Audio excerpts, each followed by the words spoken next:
Okay, so welcome everyone to Breaking the Bias in Web3. The details of this event will be explained by our moderator, Sarah, right after my quick introduction. So let's talk about one important logistical thing. As this event is going to be big, everyone is going to be muted except for the speakers. If you have any question or suggestion during the talk, you can scan the QR code and join our WhatsApp group to exchange the messages. And that is from my side. Sarah, do you want to start the event now? Sure. Thanks a lot, Alexandra. Hello, everyone. Welcome to our another panel event on breaking the bias. As you can see, we have like a wonderful lineup of speakers. Everyone, except me, everyone is female speaker today, and we are going to discuss how to break the ice in Web3 like a boys club. Before I would like, I will start. I would like to tell a few words about me. I'm Sagar from BlockRocket. We are an early stage startup investor for blockchain-based startups. We do investment from 100K to 500,000 euro in pre-seed and seed stage startups, though we heavily bet on the startup founders. Apart from that, you can see like we have like a strong ecosystem. We don't bring only money on top. We bring like a huge ecosystem. We are like 300 plus partners across the globe. We do normally 10 to 15 startup investment per year. We do also like every month 2 to 3 events. So basically, we also help startup when it comes to networking, matchmaking, advisory, mentorship. These are our few of the selected portfolio startup. If you need more information, please go to our website, or you can also reach out to us. So this is the team. Benjamin is leading from the front, and of course we are like coming from the blockchain background, as well as we are happy to answer your question. If you are looking for funding, feel free to reach out to our website, or we are also quite active on LinkedIn and Twitter. Moving further, I think you guys can also join the WhatsApp group, as my colleague Alexandra said. So without wasting the time, let's start the event. And I would like to ask each of the speakers one by one to start with the introduction. So let's start with Donna from Terra Virtua. Donna, can you please say a few words about yourself? Hi guys, obviously, you know, women working blockchain, and I couldn't even fix my virtual background. And I didn't, no clue how to fix that. Yes, Donna, so I come from fairly, I would say, traditional background, worked for very big retail companies such as Boots the Chemist, Marks Spencer's, Mothercare, Debenhams, and always being in marketing and digital marketing. I think from a digital and e-commerce point of view, I was a pioneer. I started 2002. Being when 6% of UK business had e-commerce, and then I got bored because everything else I know, I can pulling out from my hat. I wasn't learning anything. I got, I think my learning was like stacked. And then this company, Terra Virtua, was hiring a marketing director, and I thought that was a great opportunity to join a new sector where, you know, the market penetration is only 10%. In a lot of market, less than 10%. So I'm absolutely enjoying it. And crypto world is 24/7. I have never, ever worked so hard in my life. And I have a team, like even only the community team, I have 30 people in my team, and they work across Mexico, Bosnia, Pakistan, India, UK, and Dubai. It's always like, and America as well. So in the morning when I wake up, my Pakistan team was, you know, working for so many hours already. And then in the night when I go to bed, US team being so active. So the weird thing is in crypto world, the first thing I say good morning to my team people, and last thing I say good night to my team people or IPs and partners, because they are 24 hours. Sorry. Sure, Donna, thanks for the quick introduction, but we'll try to keep it like 1 minute. So moving further, we have next speaker as Murray from Gate.io. Murray, would you like to introduce about yourself? Sure. So my name's Marie. I'm the CMO of Gate.io. Gate.io is one of the top 5 cryptocurrency exchanges. Depending on the day, of course. Last week we were number 2.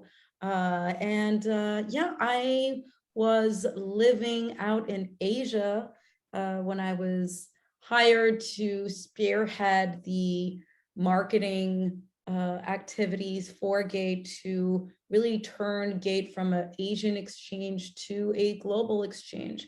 And there's been so many incredible things that we've done along the way. And the space since I joined Gate 4 years ago has changed so much. It was a bear market then.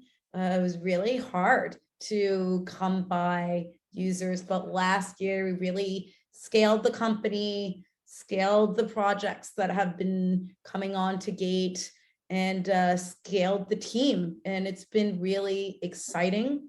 I'm very excited about 2022. I have to say, I really think that it's the first year where we're going to see all of the different tools in blockchain technology finally come together, and they're going to be coming together in the Metaverse.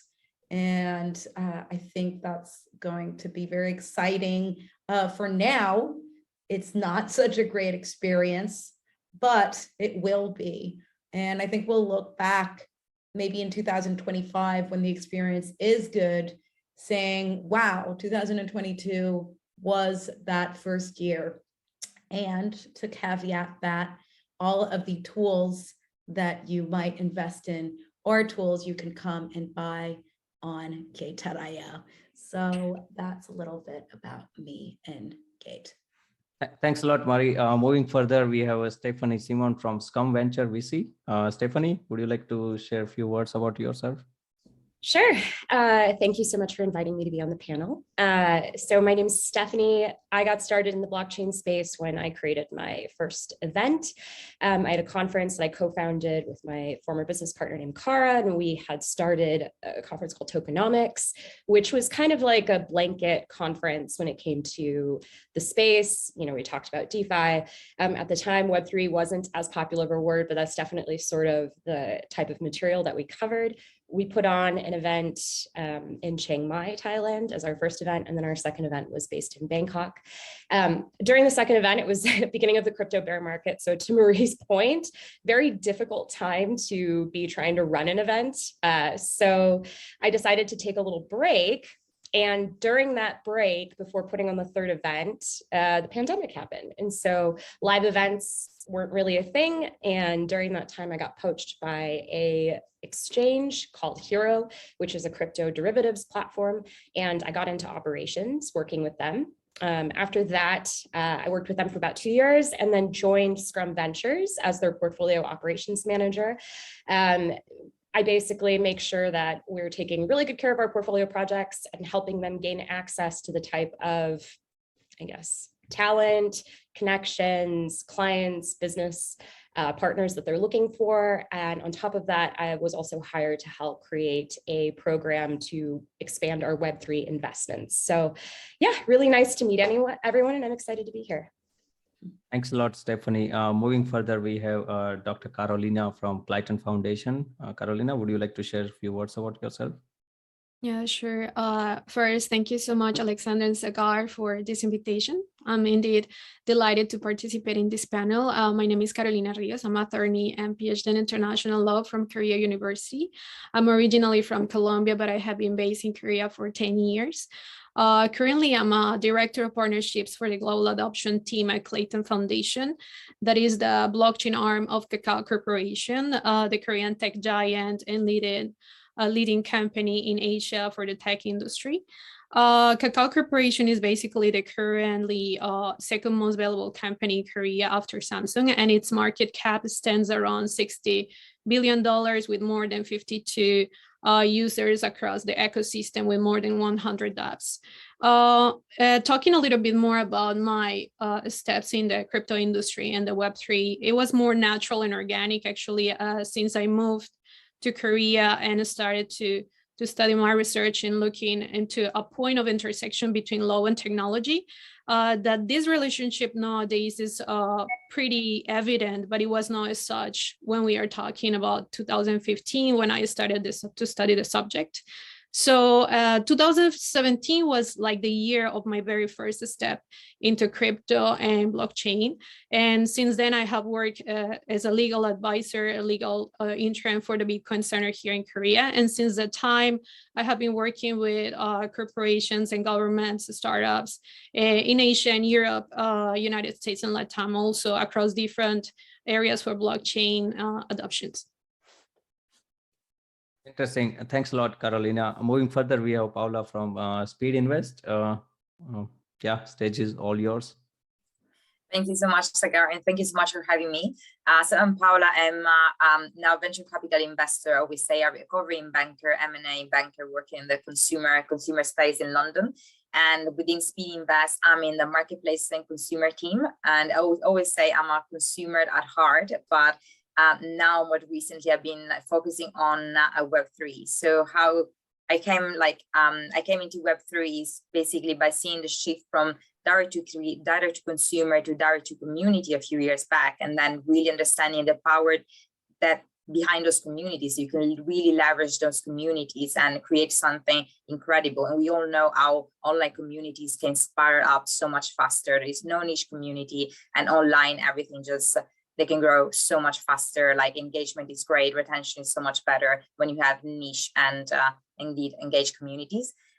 So that's how I came. I love creators, communities across Web2 and Web3. And most recently around Web3, I basically also wrote a report around what does it mean to be a creator in Web3? So what has happened in this evolution of a Web1, a creator in Web1, which isn't really a creator because more of a content consumer. Web2 with creators being bloggers and merely brand representatives and conduits for other brands and businesses to achieve their goals. And then in Web3, what it means to be creator and with their audiences create these new fairer ecosystems. So that's within Speed Invest, we're now focusing a lot on the opportunities in Web3, and especially I always say, again, I'm a consumer at heart, so really look at the opportunities at the intersection of consumer and crypto, because for me, what is interesting is about the consumer applications built on top of the blockchain, and how do you unlock the market for the next 100 million users in crypto is by attracting the 80% of people who are non-technical, who don't really understand what crypto is, what like the Metaverse is, and now they can benefit from it. So there is a possibility to basically build not for the 10 million plus MetaMask users, but for the really average mainstream user. And so we're quite interesting to the opportunities there to attract these average mainstream and non-technical users like myself. So thanks a lot, Paola, for joining us, and looking forward to the discussion. Moving further, we have Lindsay Burns. For those who don't know the Lindsay, she was like 2 times featured on OpenSea, and also she was the first lady to get featured on Coinbase NFT. So Lindsay, I don't want to talk many things about you, but how about you can tell about your story and a few like sentences about yourself. You're mute. Muted. Yeah. Thank you so much for having me here. What an impressive and awesome group we have. Yeah, a little bit about me. Wow, I'm bad at this. I am a portrait photographer by day, celebrity advertising, started in music, and I've been working in the space. I was part of the founding team of Warps by Warp Sound, which is a 10K PFP AI music project that sold out really quickly. What else? I'm currently a consultant for Ticketmaster for their Web3 plan and platform. So working in music on the music side. I recently was the first woman to shoot the official winner's circle of the Grammys. And I just, I guess I have to say that I'm not that excited to be the first woman to do anything in 2022. So as excited as I should have been, I think that it kind of, on the emotional side, puts a bit of a pain So yeah, I try to involve myself in as many of these types of gatherings and platforms as possible. And yeah, I'm currently a launch partner with Coinbase, really excited to put some more personal work out there. I've been trying to work on some more art and have a collection that I'm releasing. I think it's going to be around NFT NYC. I think there's a few other things, but I'm gonna pass it. Thank you. Okay. All right. Thanks a lot, Lindsay. Moving further, we have next speaker, Ishita from, she's a research partner at Woodstock Fund, and she's also the brand behind a few of the top crypto projects. So Ishita, stage is all yours. How about a few words about yourself? Thanks, Sagar. Hey, everyone. So when Sagar approached me for this panel, I gave him a fairly hard time during our prep call, because this is a topic that's obviously close to all of our hearts. But as a young professional, it's a question that I'm still answering for myself. What does it mean to be a woman in blockchain? So really, really excited to be here and to be talking about this. About myself, like the tiny thing over here says, I'm a research partner at Woodstock Fund. At the fund, I look after NFTs and metaverses. And the question that Marie asked, what will the metaverse look like in 2025? That's a question that I tackle every single day. And it's extremely exciting. What Donna is building at Terra Virtua, where actually Woodstock is a seed investor in Terra Virtua. So I love the work that you guys are doing there. And I've been looking at NFTs and metaverses for the last 2 years, and the projects that we were looking at back in 2020 and the quality of projects that we're getting now, the problem statements that people are picking up are extremely exciting. At the same point of time, it's also a huge responsibility on us, on honestly all of us in the ecosystem, that we build this upcoming ecosystem in a very inclusive way, which is the vision that we have at Woodstock. That's what drives at Woodstock, to invest responsibly, to make a very inclusive future of the fund. Thank you, Ishita. Moving further, we have Victoria Gago. She's also one of the co-founder of European Blockchain Convention, and she's also running the tech school. Victoria, how about a few words about yourself?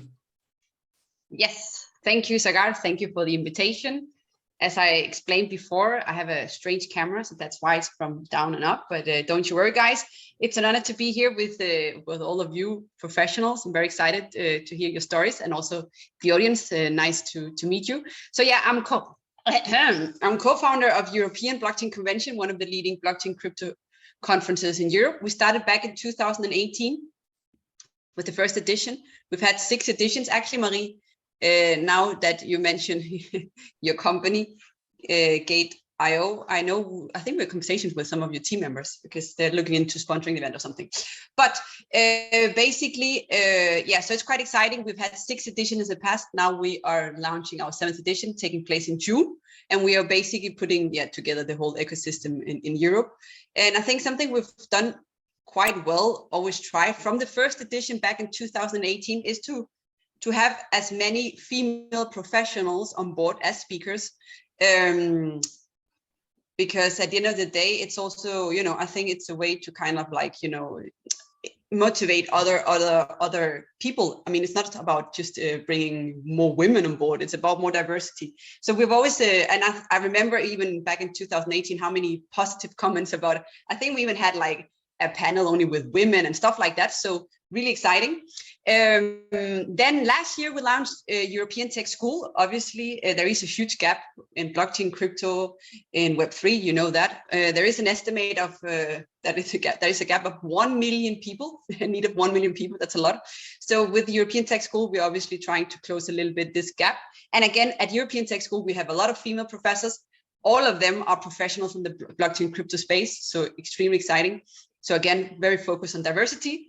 And also now, as another thing, I'm gonna launch sooner or later, more like a fintech product. It's gonna be some, basically some crypto-backed loans to bring liquidity to Bitcoin and Ether holders.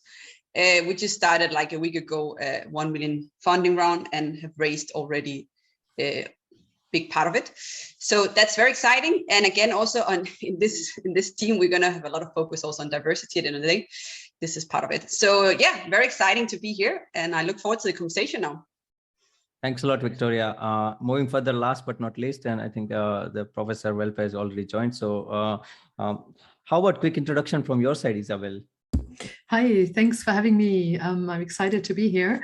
So for me, this is exciting because it brings together two research areas I've been doing for some time: diversity and startup and blockchain. Actually, three. All three we're currently researching on. My God. That's what I do. I'm the head of the group of strategy and organization at TUM, Technical University of Munich. I'm a co-founder of the TUM Blockchain Center, and I usually do research on how emerging tech, such as distributed ledger, but also other digital technologies, impact business models, organizations, and startups. My PhD is in venture capital financing of high growth ventures. And well, just to give you one statistic on diversity and startups, so in Germany at least, so female startups apparently receive 3 times less funding when they're financed, but we also see they have a much more efficient investment utilization. So female founders generate 78% of any invested dollar. Male founders generate only 31%. So I think with Disrupt and BlockRocket, you are spot on to talk about this topic because, you know, apart from it being an important topic, it also looks like a very business savvy topic. So I'm excited to be here and to start our discussion on this. Yes, thanks a lot, Isabel, for joining us. So I think moving further, everyone is talking about Web3, right? And it has catched the eyes of everyone since last year. And alone last year was like funding for like more than 20 billion plus in 2021 when it comes to Web3 startups.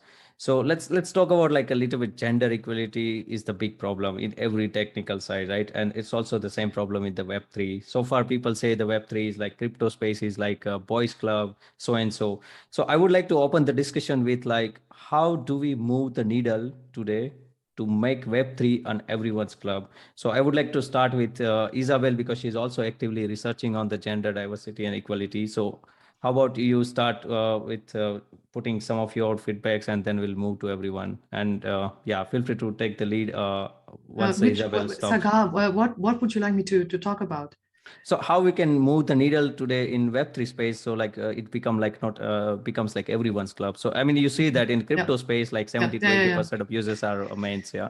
Yeah. Oh, well, I mean, as I said, I've done research for a long time on unconscious bias and diversity and inclusion. And it's funny in a way, because it's one of those research areas where we do not have a problem with not understanding why something is the way it is. We know probably everything about the root causes. We know less about what can be done about it, even though we know a fair deal more than what is actually done. So it has a touch of being a bit political. And I mean, at the root of this, I think that's very well established by research, in experimental research, where we can actually draw causal conclusions, right? So most of these studies in diversity and inclusion and bias, they do experiments. Like they'll draw up a business plan and they'll send the business plan to VCs, and everything will be the same, except one business plan is signed by Alexandra and the other is signed by Alexander. And then if you see a different invitation rate with the same business plan, then you can, infer causally that is due to gender bias in that case. And we have the same with age and nationality and et cetera, et cetera. So that's, the core. It's bias. It's another word for bias is expectations, unspoken expectations we have about a person based on social or demographic criteria. And everyone is caught up in that. It's not just women. It's not just older people, younger people. Everyone is. I mean, I could count up all the biases men are confronted with. So I think as a society, I think we generally agree that it's desirable to be meritocratic and to value ideas based on their business value, etc. But it's hard to come by, I think, for several reasons. A, it's unconscious. Yeah, so since it's not always a conscious decision, yeah, sometimes it's not even always ill intent, it's sometimes recall bias, right? When we think, who could we ask as a co-founder? You know, the pictures portrayed by the media or what we've known so far, they come up more easily. And so what the measures that really work are all the measures that are rooted in any kind of structure, culture, institution. Language matters a great deal as well. And of course, the biggest impact I think you could have is the media. You know, there's a study in Brazil, a fascinating study done by economists that tracked people who live in the favelas and what happened to them in their lives once they got, I think, illegal or somehow access to the cable TV, and they started watching the telenovelas. And so the researchers showed that their life immediately, more or less, adapted to the life that was shown on these telenovelas. So the women had children later, they had fewer children, they started to work more. So media has an enormous impact. And you know, when it comes to there's another fascinating study in Germany about we have like a criminal TV, and so there are many female what's Kommissar in English? So there are many female heads who lead the criminal investigation. So for 15 years, and that as a result had the applications of women applying to the police to become a investigating police officer, it skyrocketed, and that's TV. And if you had similar role models on TV for entrepreneurship, female entrepreneurship, I think, if you ask me, that would be the #1 measure with the greatest impact. Interesting, and that was the reason I tried to bring like some of the female executive today in the panel to hear the stories. But yeah, feel free to take the lead here, like for other than Isabel, like who would like to go the next? Yeah, feel free to take. I would like to add a comment here. So I think what's also very, very important to get more people or female professionals into the space, it's also to basically give them the opportunities. So like, I don't know, I mean, besides what I explained before, what I'm doing, I'm also doing other things in the blockchain and crypto space. And it's about, you know, so for just a little example. So I'm also the director of a master degree in blockchain taught in Spanish. So the students are now going to present their master thesis in a few weeks' time. And I have like a few professors that are gonna kind of like rate the presentations. So I needed like a new person to step in, and then I'm like, okay, I have plenty of men in my head that could join, but instead of like reaching out quickly to one of these guys, I reach out to a few of those women that could also be part of it. What I'm trying to say is like, instead of maybe sometimes, because obviously there is a lot of men in the space, giving opportunities to men again, I think we should kind of like ignore them a bit and then give opportunities to women. And sometimes maybe some of these women have a little bit less expertise for now, but it doesn't matter. I mean, if we bring them in, they'll quickly get a lot of expertise. And even now, as I told you, I'm raising 1 million for my new startup. And the same, I was like, okay, now I got over 50% already committed from a few men. And I'm like, okay, fair enough. But I also need to give this opportunity now to a few women. So again, it's kind of like, yeah, it's much easier maybe for me just to raise everything from a few men. But you know what I mean? So it's about thinking of women and giving them different types of opportunities as soon as you can, right? This is very, very important. Interesting. I think Lindsay wants to go next. Yeah. Yeah, I couldn't agree with you, both of you, anymore.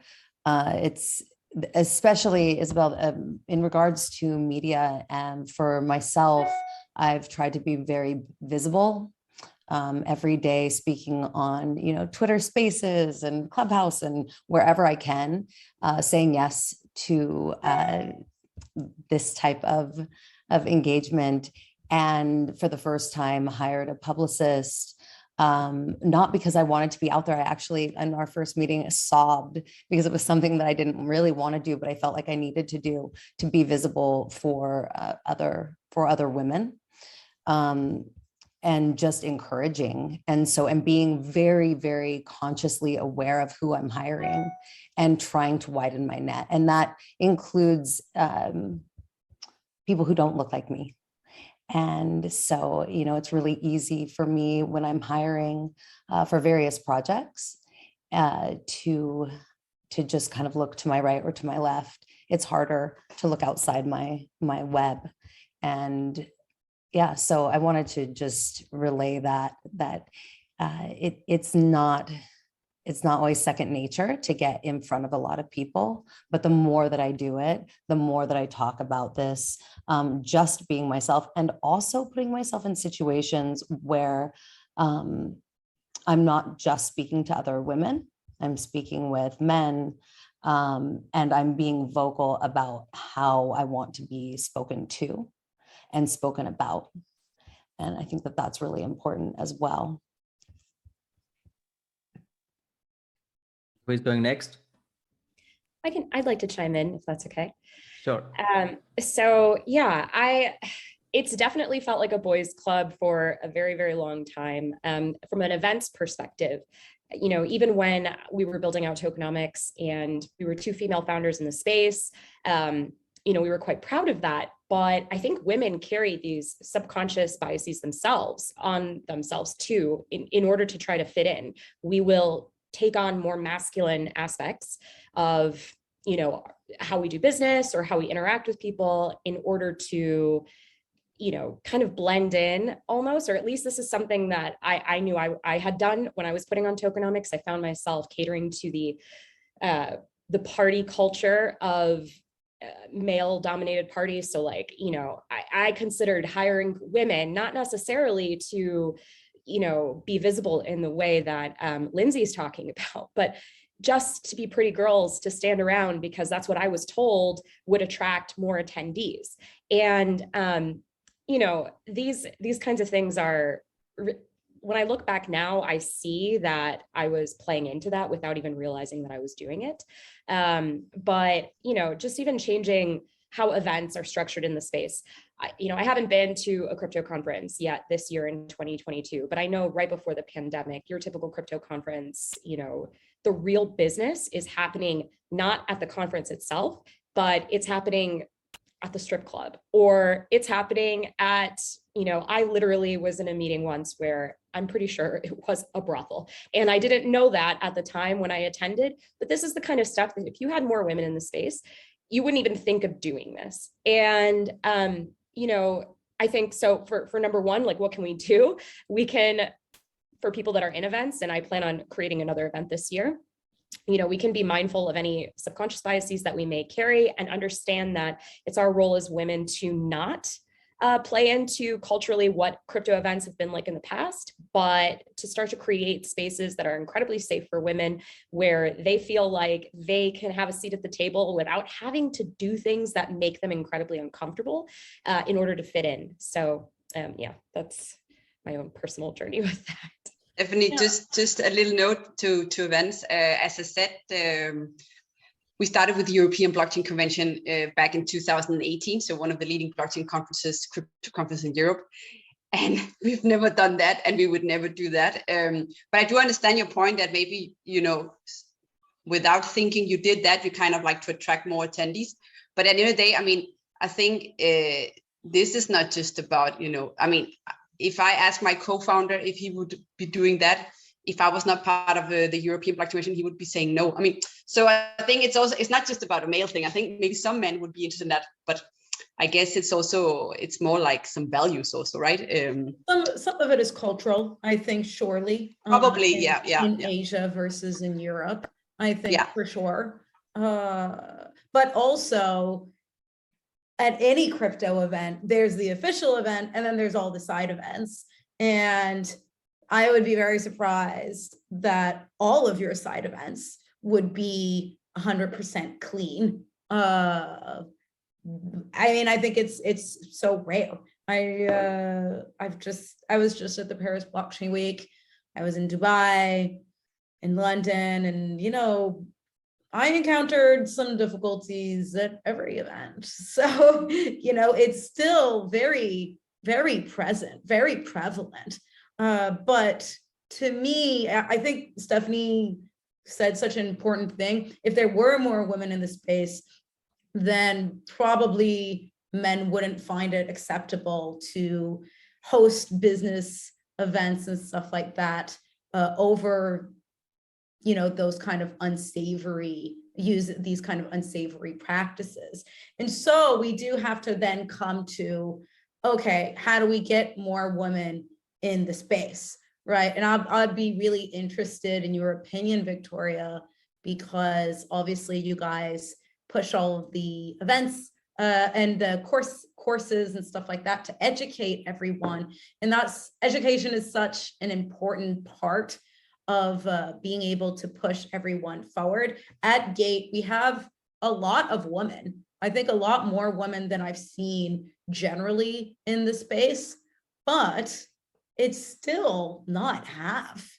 And I really think I've seen, not only do we have a lot of women, but we also have like a lot of C-suite women as well, which really rare in the space. And yet I was just talking about it maybe a few weeks ago for Women's Day, right? And we were thinking about writing this article, and I was like, oh, let me count the women on my team. And I was like, oh, I thought I'd hired a lot of women, but actually I've only 1/3 of my staff is women. We do marketing and BD, right? We're not even the tech team. And the truth is, it's not because we don't want to, it's also because there's not a lot of CVs that are being pushed that are women. And so you have to really bring all of these women in before we can talk about real equality. I'd be interested in, Victoria, like how many women you see join some of the courses, and maybe like some of the steps you guys take to try and bring more of them in. It's a hard one, Yeah. No, indeed. I think, one of the things we did with our courses is to have more or less 50% female professors. So all our professors are professionals working in blockchain and crypto on a daily basis. So it's not professors from a university, but like real professionals. And I think to have this diversity, it's quite exciting for people also to see when you enter a website and you're like, oh, okay, this course looks interesting. Okay, so who are the professors? And then you see diversity there. So we've had in the past, I would say between 25 and 30 or something, more or less, female students on all our cohorts. So I think it's not too bad, taking into consideration again that it's crypto, it's tech, it's this space. But as I said before, from day one, literally, we've been so much aware of this. As I said, in our first edition back in 2018, I do think we had either a panel almost full with women or only women, which is kind of like completely insane back in 2018.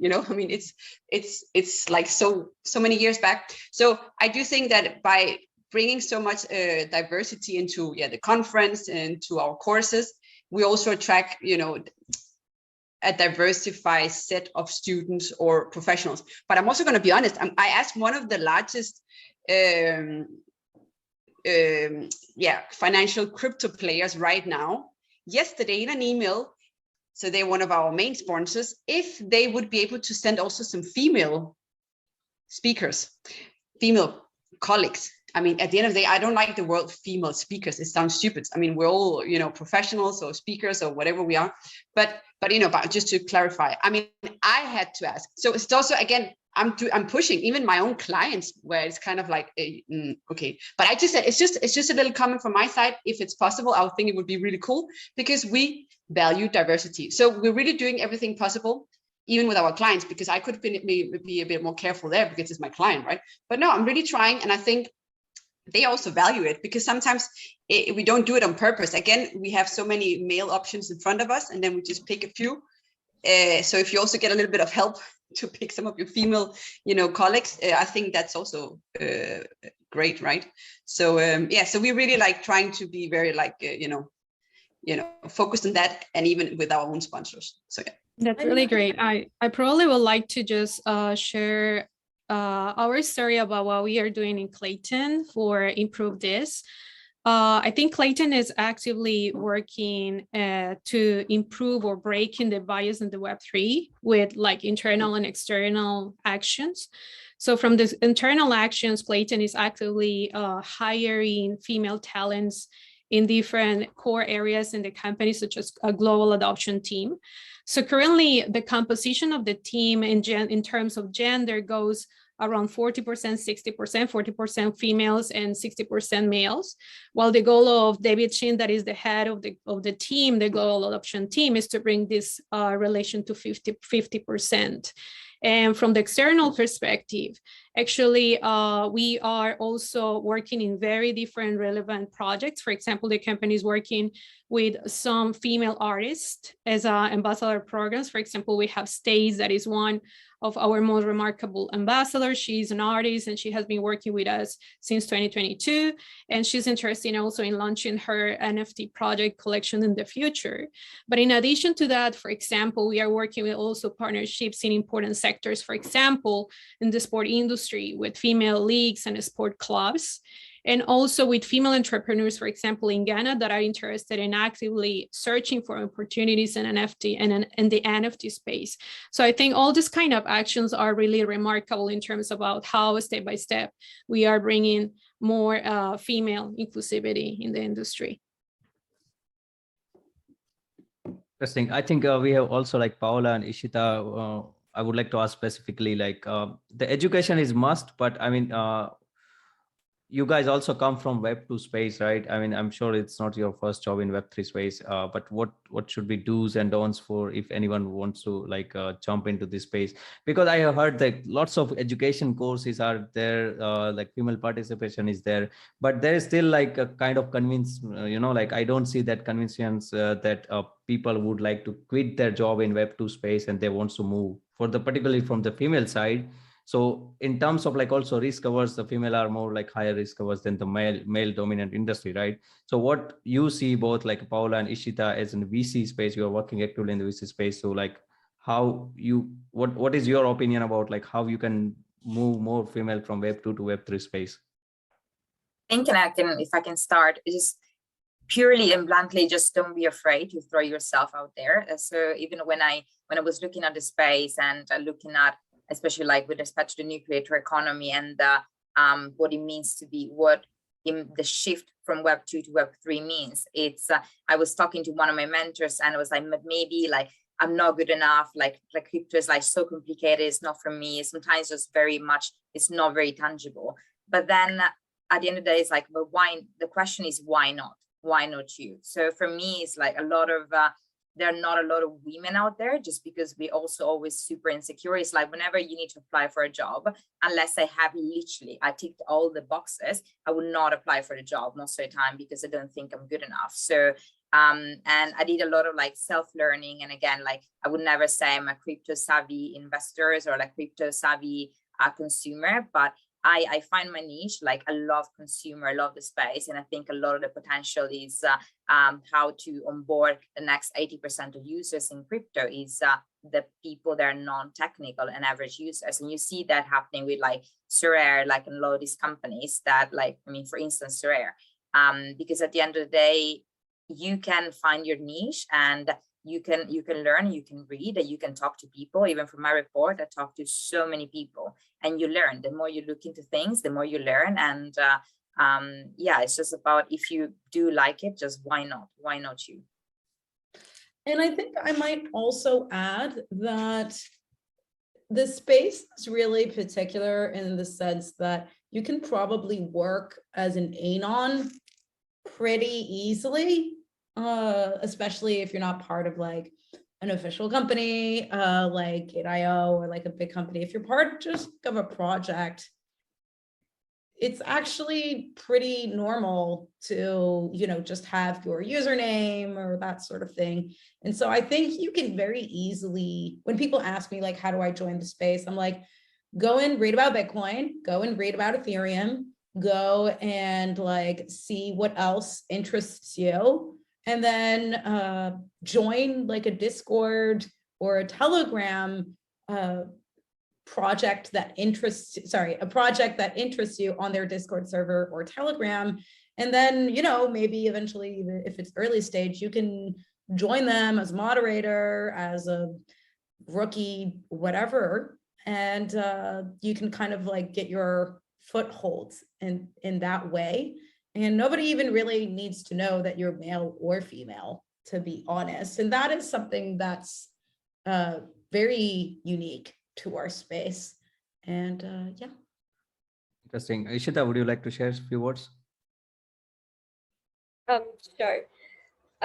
So it's a fairly interesting model that you bring up, Marie. The fact, like, if you were to solve and sort of mask away gender or age, how would you do it? Is what blockchain provides us. You could just be a wallet address and get paid, which is why Dr. Isabel's research interests me a lot. I'll definitely hit you up after this. But here's the thing, saying like, I'm at the fund as well, and just in my ecosystem, onboarding people into Web3, into anything technical, is extremely difficult, and particularly if it's females, it's all the more difficult because so I did engineering, right? And all the guys would sit together and they would code, and there's just this tiny girls hostel, and just the whole ecosystem for them, just numerically speaking, is much more favorable. So how do we create that for women is an interesting problem to see. Discord, especially Sheet 256, I don't know who here is a part of it, is a place where I redirect a lot of my friends, even if they're guys, and like just go sit there, read what they're doing, because it's fairly interesting. There's loads of women there. But I think, and thank you so much for that, Ishita. I think if I can chime in, sometimes it's also about just don't be afraid to like go and sit at the table with those guys. So for example, I was at the Paris Blockchain Week, and there was this speaker. I texted him and he was like, okay, let's meet, let's chat. Why don't you join us for lunch? And I was literally there, the only girl, like among all boys. But I probably, like, I'm Italian, I'm very direct. I'm not very shy either. So it's just, why not just speak up and like sit with them? And again, I think we can leverage like also like the fact, like we have some power. We can leverage also that, because guys as well like to be surrounded by like women as well. And we bring like our guys actually love working with me women, because we bring fresh perspectives, we bring fresh hair, and then when we actually talk and say something that is interesting, they're like, you know what, and then the conversation starts and it's actually great. So I would suggest, like, women out there, just don't be afraid to go sit at that table, go and ask to like grab a coffee and grab lunch and chat. That would be my advice. Definitely. I mean, as I'm also in space since quite a long time, almost like 6-7 years. And what I can say, like, it's not that like this is closed door Web3 is like boys club. All the women are welcome there. I mean, I have seen that also, like they're like back in days in 2017 in meetups, like 2 to 3 women were showing up. And now I can see definitely like numbers are in double digit. Though it's not like 50-50 equally, but like I was at ETH Amsterdam last week and last week at Paris Blockchain Week. I seen that like a massive number of like a female participation, not only on booth, that's another thing, but on the real floor where like females are like leading the marketing team actively or the sales side. And that's like basically like evolving, but I think we need little bit like a kind of catalyst where it can literally like speed up the process, where like more female participation coming from like Web2 space and joining the Web3 space, and all the education is out there. And I think Murray fairly like I mean, it's more related with if you are a dev, but I think it also works with if you're working with startup or some on startup. That's totally fine. If you work with DeFi protocol, you don't need to tell them like you are male or female unless you have to just reveal your identity. But moving further, I would like to ask Donna, especially from Terra Virtual. Like I think Donna has like a huge experience working in Web2 space, and she started working in Web3 now. And I think I would like to hear your perspective, like what do you see and what like you most like working in Web3 space than your previous job in Web2? Are we talking about my experience or my experience as a woman? As both. I mean, as in like a Web3 space, and like what difference can you see like working in Web2 space, and like it's like also male dominant industry if you work in technical side, but now you're working in Web3 side as a woman. Yeah, feel free to share your experience. To be honest, I have to say, I found experience like Stephanie experience is shocking. It's absolutely shocking. I haven't heard any meetings happening in brothel or, strip club. That is kind of extreme. Sorry for that. But I looking at my personal experience, to be fair, I found Web3 actually is easier. easier for me because Web3, everyone has really, what's the difference? Let's not talk about technology difference, it's the passion.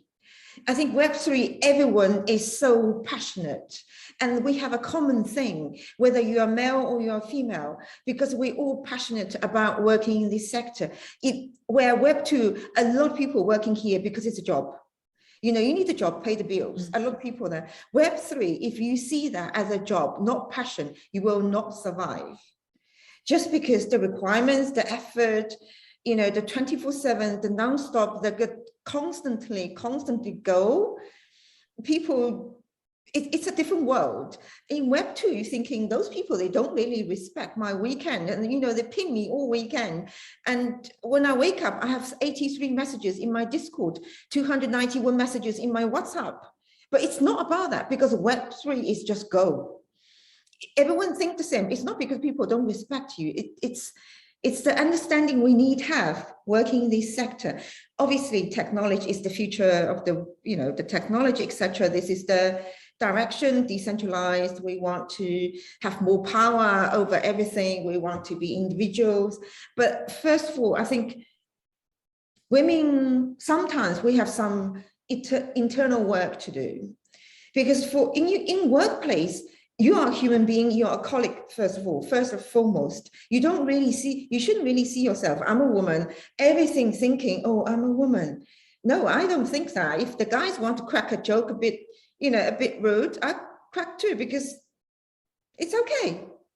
But then obviously if they become a bit tricky, then I'll be joking like, okay, I'm going to call the HR team, etc. But I think personally, I'm quite lucky. And to be fair, I was talking to a few female, whether Web2 or Web3, almost every single woman during working life had some level of, different levels, harassment from male colleagues. And I was quite shocked when I was compared to talking to a lot of, and that is quite, when that situation happened, that's quite hard to deal, whether you talk out or you keep quiet or you taking the risk perceived as a troublemaker, but actually you potentially a little bit of victim, etc. So I think if we ever venture in that area, then it's a quite careful consideration what you want to do. But other than that, to be fair, I'm not so conscious as a woman myself in meetings. I do see Web3 has a lot of younger female, which I'm very proud. Younger female, you know, stood out because they are smart, because they joined the sector a couple of years ago when it's taking off, where compared to Web2, you almost have to collecting your badge, you know, the owner of badge, you work so many years, you get promoted, etc. So I personally think Web3 giving everyone a bit more equal opportunity than Web2. I think that's good to hear. Yeah, Lindsay, please go ahead. Yeah. You're mute. Yeah, I wanted to comment a little I'm happy that you have that experience. I'm finding that the longer that I stay in Web3, there's a lot of just mirroring what has always happened. And one thing that I've found that is important, at least for myself, as I'm vetting opportunities, I've had quite a few opportunities come my way. And most recently, one where it is myself entering into a team of all men, and I asked for transparency on the financial breakdowns, and which is difficult to do. So asking for what I wanted to know was what everyone was doing and what everyone was getting paid. This is blockchain, we're getting paid on the blockchain, and I wanted to know ahead of time. And then I declined the opportunity. I asked them to come back because the pay gap was really wide. I consider myself to be very experienced in marketing, specifically culture, youth marketing. And I just think it's really important that I stand up and say that I want to be paid equally. And it's not always the easiest, and it's certainly not the easiest to turn down opportunities.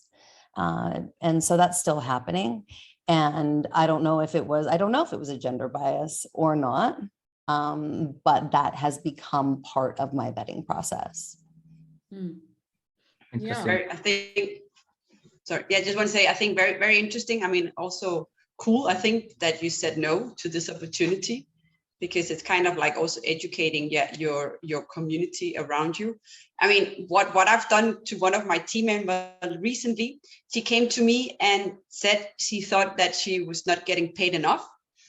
And then she was arguing that she was saying also, like, you know, life here in Barcelona, at least, you know, the cost would be this and that for her to live here and this and that. And I was like, okay, more than kind of like explaining me your issues. I mean, I think what you can also do, I think in general, is also help, you know, well, not just female, I think professionals, but I mean, in this case, I think sometimes it's happens a lot for female professionals, maybe more than selling themselves and saying, okay, so I'm worth this because I'm doing this, that, and I've improved this, and I've managed to get these new clients on board or whatever.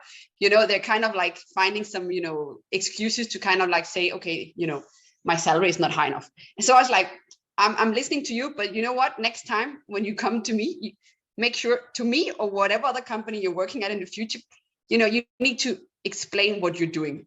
You know, it's because that's going to prove your worth and prove that you should get paid more. So I was at the same time, you know, helping her for now and for the future. And I remember reading this in a book called Women Know Your Value. It's I think it's from one of the leading, I don't know, news things in the US. I don't know, CNN, whatever. So she worked there and she would go and say, okay, listen, guys, as a woman, I need to kind of like buy makeup. I need to have like really nice clothes on all shows every day. I have to change all the time clothes. You can just wear the same shoot every day. So like she was arguing that this way she needed to get like a higher salary. And it's not about that. It was about she was fucking rock star. And it was about what she was bringing, you know, to that news channel, right? So again, I think also always it's about helping, right? And when you see someone, you know, I don't know, arguing the wrong way, you know, step in and help. So yeah, so I did that the other day, and I think it was, you know, I think it was really cool for her also to get that feedback from me. It's like, fair enough, but don't argue that way to me or to any employer in the future. Yeah, I think it's about value, right? And that's what I say to like all of my staff when they ask me, and it's not just women. I think maybe it's more common with women, but yeah, I remember some of my stuff, they're like, oh, I can make 50% more. I was like, I can't offer you 50% more. You're not going to be doing 50% more work or better work or whatnot. Show me that you can provide 50% more value, and I will gladly pay you 50% more. That's absolutely correct. But one of the things that I do find might change the industry in particular this year is all of the creators that are coming into the space, which are, I think, much more male and female, more equal compared to like tech people, for example, which is usually skewed towards men, particular in the metaverse and stuff like that, especially because actually in the metaverse, there are no courses on how to be a creator in the metaverse, or any regular person. I could go and be in the metaverse. Lindsay could go and be a creator in the metaverse. And that's something that's really important. And I spoke on the 8th of March, which is Women's Day in Dubai, about Web 3.0. And in particular, it was during Meta Week. So in the meta, you know, women in the metaverse. And because the metaverse is probably going to be an environment where we all will participate, it is absolutely vital that there are minorities from everywhere, including women, of course, to be able to shape this metaverse. Because if we don't, then it'll just be, you know, shaped in the image of the white man. And it's not been so bad so far. It's 5 o'clock. But I think we can still improve. And that's definitely why I really encourage a lot of the creators and a lot of the developers for the metaverse to really push things, because this might sound a little bit naive, but I really feel like if we can make the metaverse a more equal place than we have made Earth, physical Earth, I guess, that first of all will be great for metaversenomics, right? But also I think in parallel, it might mirror back into the regular world, the non-virtual world. And we might see some really great things coming from that. So, interesting. Yeah. So before I ask like question to Paola, because Speed Invest and Antler have wrote like amazing thesis on like creators economy, and yeah, but I would like to ask first Isabel about like leadership, how to create the female leadership in Web 3.0, because she is from Technical University Munich, and she's also chairing the like the institution where she's talking about leadership and strategic. So I think every education start at the school, right? When anyone is growing up, they go to school and they learn from the school. How TUM can change like a Web3 space when it comes to like changing the leadership? What are the efforts and the steps the TUM is taking when it comes to empowering women for the Web 3.0? Yeah, so I mean, what's the essence of leadership? Leadership is influence, you know, on what people think, how they feel, and eventually what they do and the value they create. And I think a lot of the measures, you know, I'm sure many of you have heard or maybe have participated in so-called unconscious bias workshops or unconscious bias or diversity trainings. In fact, there are estimates that in the US alone, there are $8 billion spent per year on diversity trainings. It's 1 to 2 billion for Germany. So that's a whole lot of money. And we don't see changes in leadership in corporate positions. We see them teeny. And that's peculiar, right? Because normally when companies spend a lot of money, they want to track, you know, the impact, is it effective? You know, does it get us where we want to be? And we don't see that with the standard diversity trainings. And so research has done some intervention evaluation studies recently that unfortunately clearly show that. And now there's research going on thinking, okay, what can we really do to increase leadership of all groups, not just women, diverse groups. And one hypothesis is that these trainings have targeted individual expectations or stereotypes, but individual stereotypes matter not as much as collective stereotypes or collective conscious or unconscious biases matter. So the question to ask, you know, is not what you personally think about people from Northern Germany or older or younger people in leadership positions. The question to ask is, what does one think at your organization? So what is the collective stereotype? What's the collective norm, the collective expectation? And so far, I'm unaware, perhaps they exist, but I'm unaware of any diversity trainings that have targeted addressing, impacting, changing, influencing collective stereotypes. And I think that's the way to go forward, to actually track what you can do. And what we do at TUM, I think I can mention our own program. So we have started to actually decline companies who wanted to work with us and basically said to us, oh, we've seen you do diversity training. Can you just give us a diversity talk? And then we would say, well, we can do that, but don't expect anything to change because, you know, we know from research, it needs an approach that's targeted at a longer time period. It needs to be a structured approach. And most importantly, you need to measure the outcome. So you have to approach this like a vaccine trial. You have to have a control arm in one department where you don't do anything and see what happens there. And then you have to have, you know, other arms, experimental groups, where maybe in one group you just change the artifacts, because there's a lot of research that says pictures matter. Apparently, I don't know why, but there's a study that says if you put science fiction posters, Star Wars posters in a room where students make decisions about them, what they major in, women go less likely into computer science. I don't know why. I love Star Trek and Star Wars and all of that, but they do matter, you know, the images you send, because images have a message saying to a person, do you belong here? And it's the images that make us decide if we pursue a certain path or not.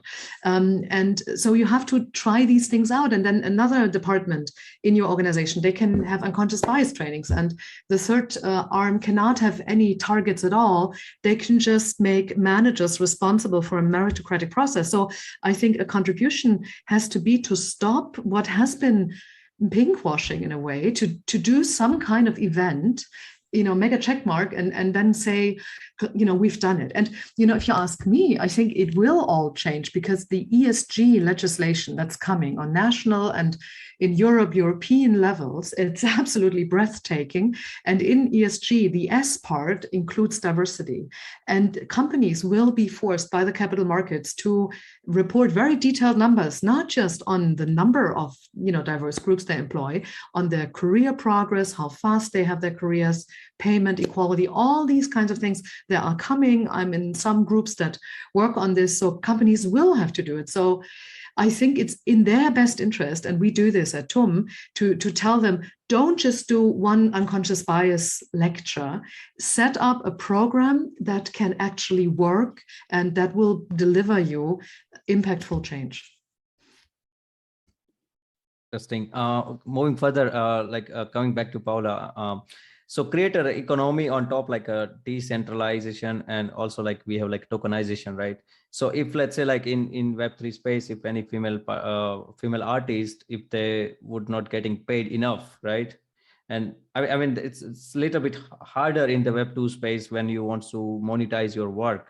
But I think the Web3 space and the decentralized and tokenomic nature of the industry, which have make the work more easily, because basically, if, let's say, like if you're not getting paid enough, then you can just go to and create your own token and start monetizing via Twitter. And you're also quite vocal on Twitter. So what is in general your opinion about like creator economics, how it will how it is getting built, and what do you see when it comes to female participation in next coming days and months to come? No, thank you so much for the question. It's a really good one. So I think and from what I've been discussing as well, like a lot about the space with you as well, like being one of my contributors as well to my report, and a lot of people, especially from Rally.io, between like Bremner and Brian Mark, who is actually the guy working with creators, is fantastic. And I think a lot is so again, going back to the point that 80% of people are actually technical, are actually non-technical and non-crypto savvy. So on the creator side and consumer side, there are only a few creators that do understand what it means, what Web3 means, what the Metaverse is. I think one of the most recent stats on the Metaverse, actually 87% of people do not even really understand what Metaverse really mean. So there is a problem on education. But then on the other side as well, for those creators that do understand the potential of Web3 and what else, because in Web3, the concept is you can offer so much more as a creator, and as on the other side as a user, you can do so much more. You can have like completely different relationship with the creator that you like. So you literally, what is happening with Web3, you're turning your users and your fans into stakeholders. So it's the whole relationship changes between creators and the audience. So you actually create something together. So it's like this new creators plus audience create these new ecosystems and a new and sustainable economies. But from at the start, at the onset, creators are those creators that do understand the potentials of Web3 and what else they can offer what more they can offer to the users. They're also scared to make the jump because they're scared that their fans actually would not follow them onto Web3. So I think a lot needs to happen at the onset in terms of educating the people. And again, we talk about educating people that are non-technical. So really at the end of the day, and I always use the reference of a vending machine. If I have a coin and I put into the vending machine as a user and I get my snack, I don't really care what happens to the vending machine. And like some other people, they reference the microwave example. I just don't care as a user. I just need to understand. And again, I published a follow-up report on go-to-market strategies in Web3 as well. I'm going to post it here later. It's users just need to understand how they interact, what they can do, what they cannot do, and how they can benefit from it. And those should be the basic lines of the messaging of these new Web3 creator platforms. And that's how you can really, again, it's like another example could be a newsletter. A friend of mine, she writes actually Femme Street, Sarnokel, she works in North Zone, and she's a creator. So this newsletter is from containing like content that is either be written or about female investors, operators, funders around the world. And the only way I can support her right now, it's the only thing that she can offer me, it's a VIP membership. So I pay X dollars a year or a month, and that's how I can support her, and I want to see more of her content, and that's how I support her. But what else she can offer me in Web3 is actually, I don't know, a token. I can become like a contributor. I can become, because in Web3 also, everybody is a co-creator. So everybody becomes a creator. There is this blurring of the lines between the artist and the audience. And it's just, there's so much more that you can do. So there is much more that she can offer me. I can contribute to a platform. I can invest in it. It's literally also, so then we go into the concept of investing. So everybody wants to become an investor. Everything becomes investable. So that's really the beauty of Web3. And in terms of talking about artists, I've had like a few friends also Warner Music Group, and a lot of these people are, a lot of artists are actually actively engaging and trying to understand what it means, so what else they can offer and they can do in Web3. But again, we go back to the point that they confirmed with me as well, is that many of them, they don't know, so they need to be educated, but also they are scared. It's like, what if my fans will not follow me in Web3? So for example, what Rally is doing as well is possibly, and there is maybe not right or wrong answer, is really a learning by doing in terms of education of how to bridge the gap into Web3, and always call it, is both a literal gap in terms of bringing the people from Web2 to Web3, because at the end of the day, also Web2 is where they have distribution and people. So you need to literally like take people out of where they're spending the time, the platforms where they're spending the time now, and bring them to this new platform, but also a figurative bridge in terms of bridging the experience. Because right now, I can't remember who mentioned that the experience just doesn't look good. It's not good. The UI is not good. So there is also that. So a lot in terms of education needs to happen on both sides in terms of creators and users.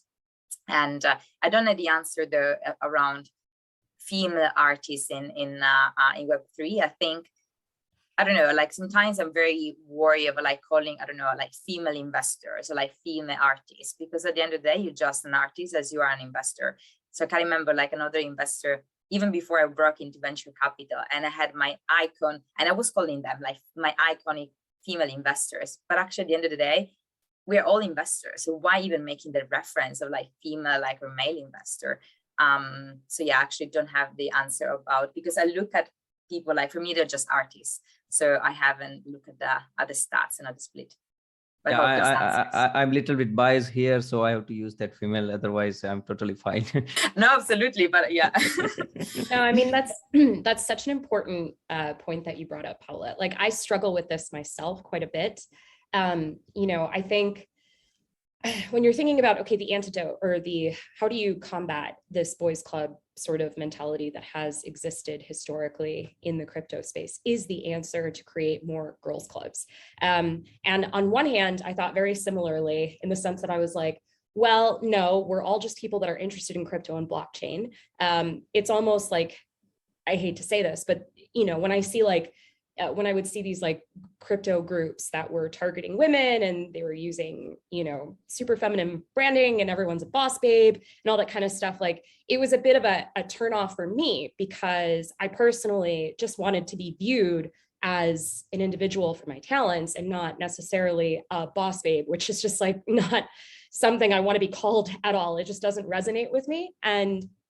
But being on this panel right now, I have to say, like, you know, psychological safety is something that's really, really important. And, you know, a couple of women mentioned that they were really shocked that I had ended up in the kind of situations that I had ended up in when I was running events in Asia. I think, you know, Marie brought up a good point. I was doing it in Asia, so it's a slightly more misogynistic or openly misogynistic society. But beyond that, I don't think that I would have felt comfortable even bringing up that personal experience had this panel been all men. And the reason being is because I wouldn't have felt that sort of psychological safety. I know that I'm definitely not alone in this, but a lot of women are afraid to speak up about these types of experiences because then they think they won't be invited to the table anymore, even if the table is a place that is very uncomfortable. And so it doesn't get talked about very often, but I know I wasn't the only woman in these situations. There would be another woman once in a while who was also in an uncomfortable situation, just trying to get invited to the same meetings, realizing that a lot of business talk was happening at, midnight or whatever. And it was frustrating for sure. And so back to my original point, like, is a girls' club the answer? And I think, well, it's twofold. It's a two-pronged approach. Yes, I think we need to have more girls' clubs, and they don't necessarily have to be pink, and you don't have to be a boss babe, but you do want to create an arena where women feel a psychological safety to provide that sort of transparency that we've been talking about when it comes to how much people are getting paid. When you are in a situation like I was in, how can you learn from Donna or from Victoria on how to avoid those situations and speak up for yourself and be strong in those moments when you need to be.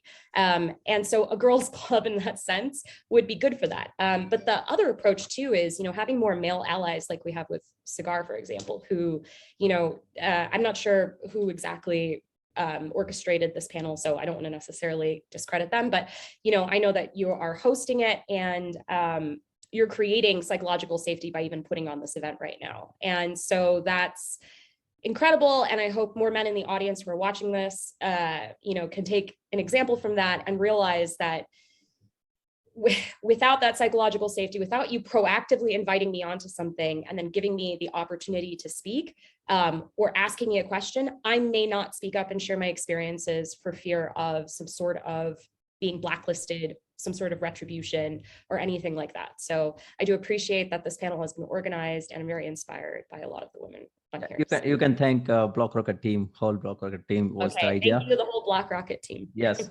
So moving further, I would like to ask, I think we are also running out of time, 13 minutes. I have like one question for everyone at the end, but still I would like to ask Ishita, Stephanie, and Paola, as you are three of are in the VC space. Do you have like some sort of like unwritten law in the fund where you are being told that, okay, we are going to fund this many female founders per year, like we have to find it and we have to back them?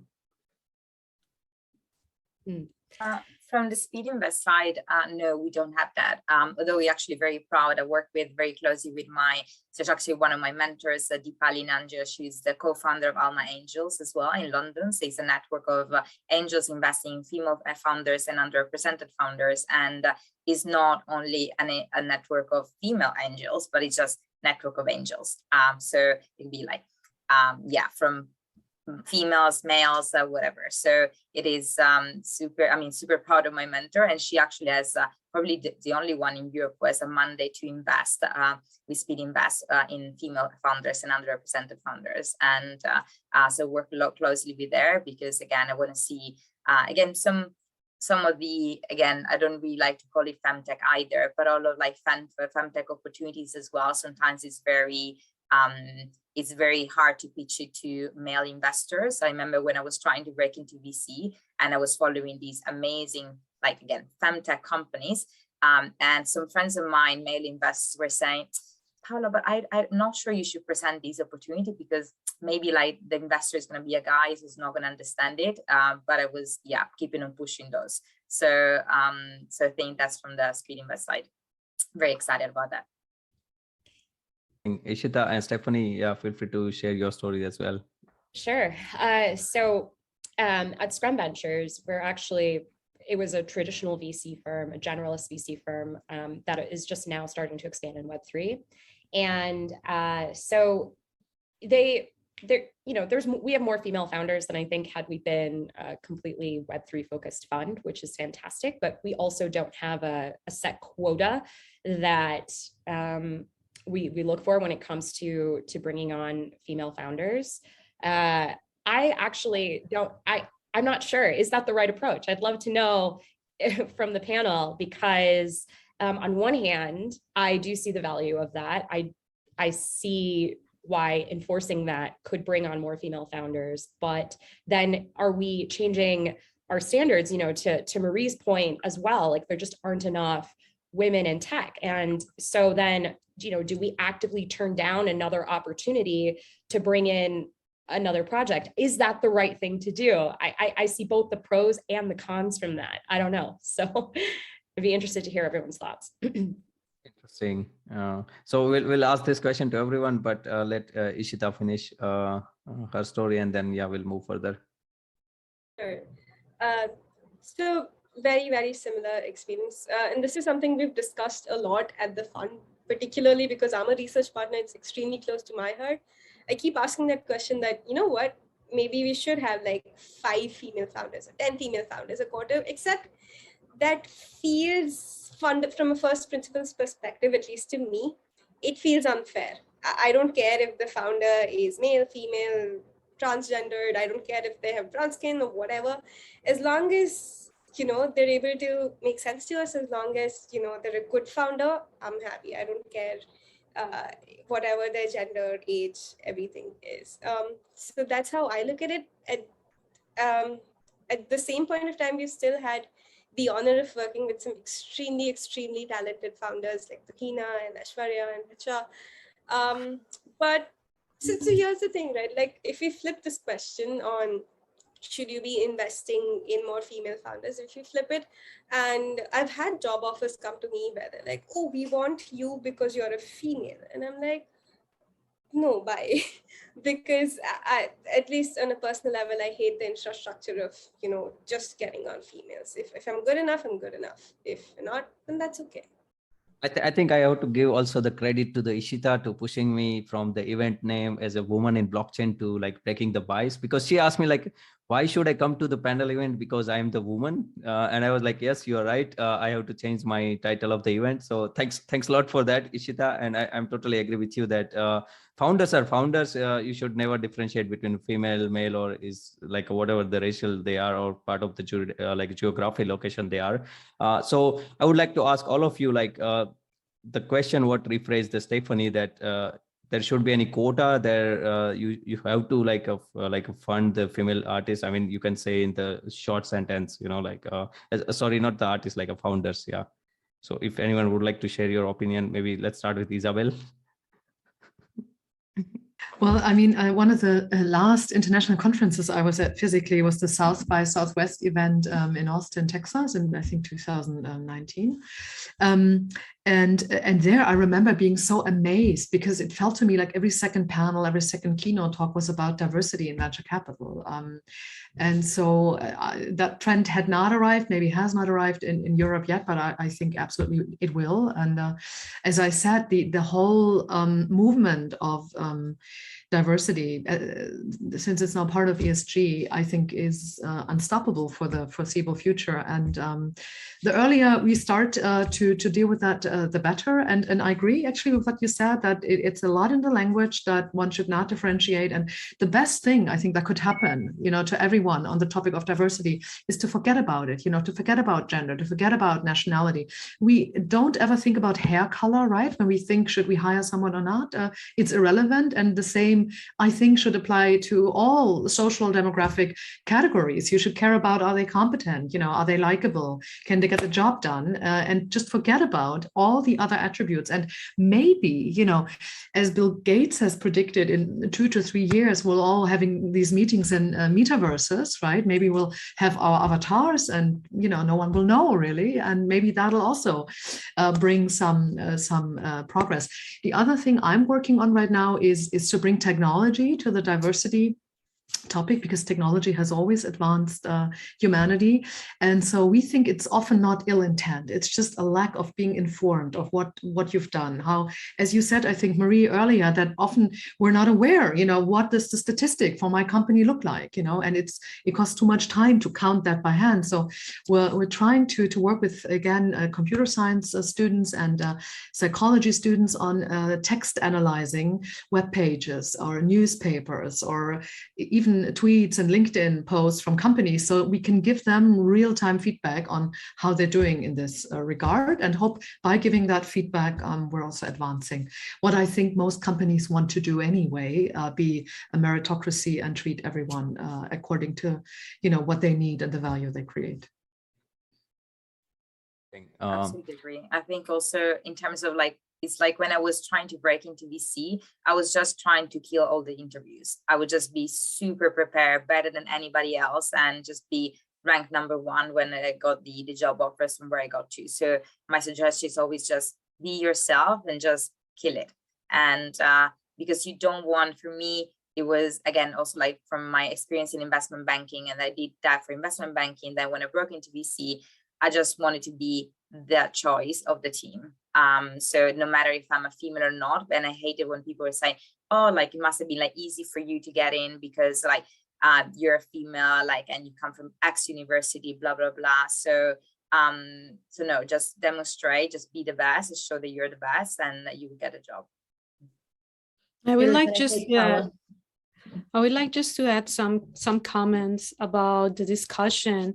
I totally agree that there is definitely a positive discrimination when we talk about female in blockchain, for example, or female in tech or female in Web3.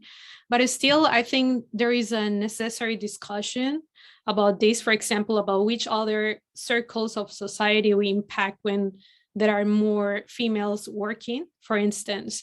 Or for example, how is the proportion of females when they change the age? I think it's a really big impact, and there are a lot of differentiation about females when they are, for example, in their 30s or 40s or 50s, and this kind of gap doesn't happen in the case of male. Or for instance, how when we employ more females, how we are, for example, impacting poverty in different areas. I mean, I think these discussions are still very important. Or for example, still we didn't talk about that, but for example, the decision about females to be mothers or not. I think this is very important, and this is a discussion that definitely has to be put in the table, even in the Web3 and all this kind of things. I agree. I wanted to comment on the quota. I think that there's other ways, in particular, the systematic reasons why there are less female founders and heads of the company. This is something that takes time. So asking, if you can't hit a quota, then asking these founders what their plans are for staffing, what their plans are for bringing up women, and maybe that's how the plan for the future would look, right? So if we can't hit the quotas because those opportunities have not been presented, then how do we bring that into the conversation and choosing our founders in that way? What does your team look like? What do you plan on having your team look like? And then moving forward in that way. So that way, we also don't miss opportunities of working with great companies. And having those open conversations, I think, are really, really, really important. I found it to be, as I said earlier, saying no to an opportunity, but it wasn't a door closed. It was, what would be your plan to advance me? And what would that look like? And what would the timing look like to come into a team? Because this pay gap doesn't work for me. That's such a great point. If I could just add something. Yeah, sure. I mean, try to keep it short, Stephanie. But yeah, please go ahead. Yeah. I was just going to say, it sounds like maybe the best route to take is to maybe ask your, something I can do is go back to Scrum Ventures and be like, okay, maybe we're not hitting a quota for female founders, but it would be really great if we launched a program that made a bootcamp style of some kind that helps encourage women to get through almost like a female accelerator, teach them the skills that they need so that there are more female founders on the table to choose from. So interesting. So I'm just chilling myself a little bit here, as in Crypto Says. So I'm sharing my Twitter here. So anyone who would like to share their connection with the audience and like a fellow speaker, feel free to share it. And I would like to also add, like, maybe kudos to the Victoria, because she also recently become mother, I think a couple of months back. And I think she's managing like Europe's largest conference. On top, she's now mother. I mean, it's a little bit harder, but I mean, I would like to really appreciate her energy and enthusiasm about Web3 space. Congratulations, Vic. Yeah. Thank you. Yeah, no, I mean, I think I mean, you know, yeah, my daughter is now 2 months old, and yes, I'm running European Blockchain Convention. I'm running European Tech School and my new startup. And I just managed to raise, yes, I said in 1 week, yeah, almost 700K. But I also managed with this little baby to hire some people. I even had to fire a person. So of course, it's much easier for me because I'm running my own businesses to do whatever I want, because I think it should be like this, right? I mean, if you don't mind to bring your kid, you know, to a few meetings here and there, you should be able to do stuff like that. But not just as a woman, also like as a man, right? But yeah, I mean, my daughter's been involved, as I said, in so many things. I mean, literally, I've been firing a person, and I had her on my yeah, here, right here. So I mean, at the end of the day, I think we need to kind of like to get more female startups, female founder startups out there, or to get more female investors more involved in projects. As I tried to say in the beginning, I think what's important is so our biases. I don't know, many times we get like, I think like in our mind, a lot of like male options, right? In our mind, right? And then try to ignore all those male options and then think of some of the female options that you also have somewhere in your community, and then reach out to them. Because if not, the easy is like these male options somehow, but then maybe ignore them and then reach out to, yeah. And that could be like, I don't know, maybe it's a startup that needs one more founder. Okay, then try to forget about, I don't know, these male options and get a female co-founder on board, for example. And as I said before, I have now 3 investors on board, and I was like, okay, they're all male.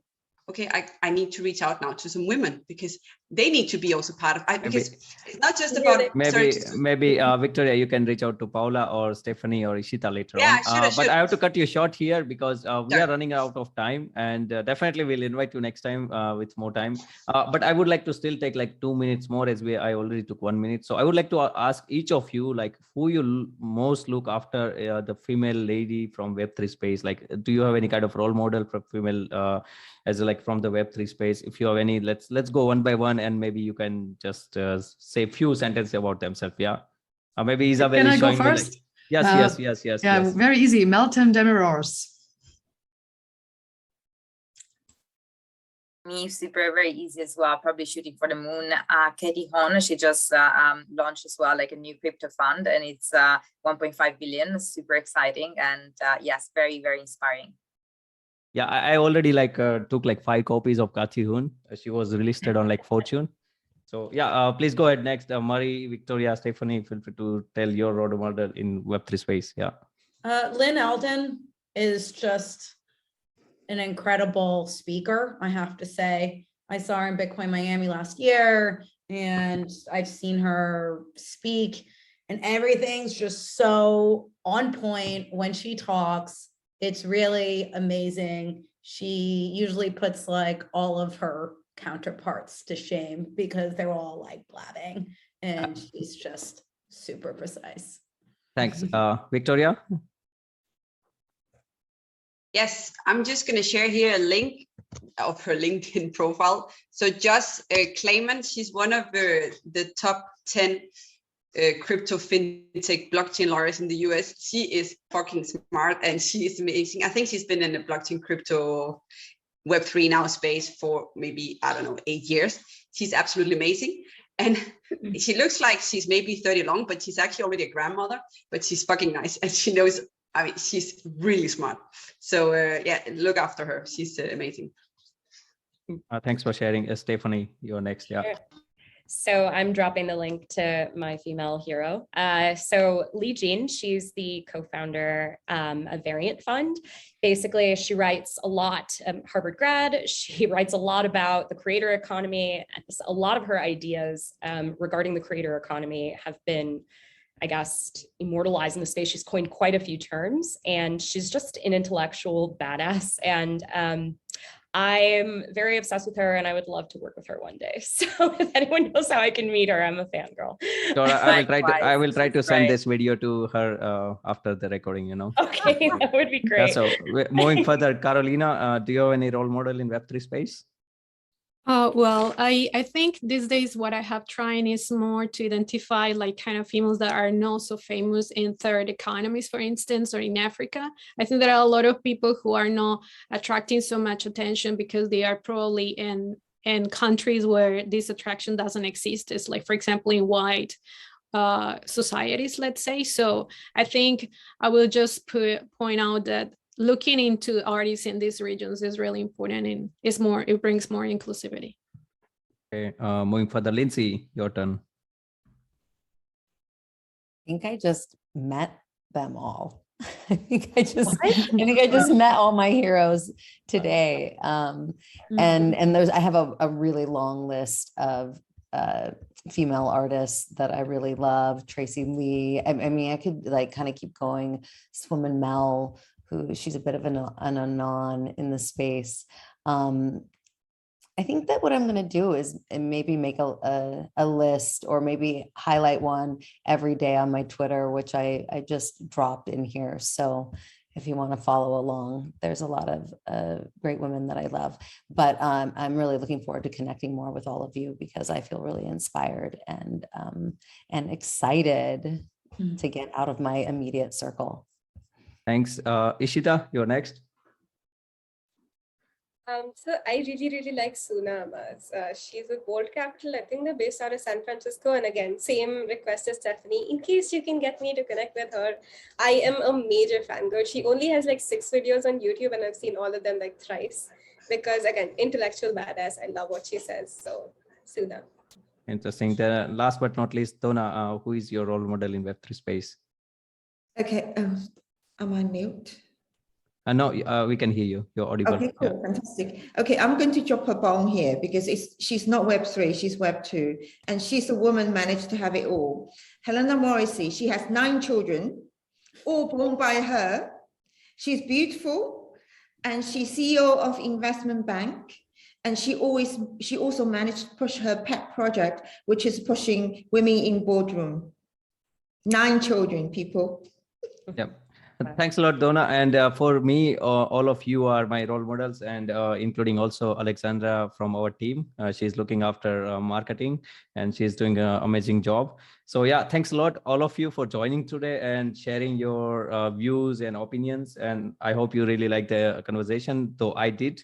And this recording will go soon live on YouTube, and we'll share it with you email. So thanks a lot once again, and pardon and apology for the 7 minutes taking more from your schedule. I wish you everyone like a good morning, good afternoon, and good evening.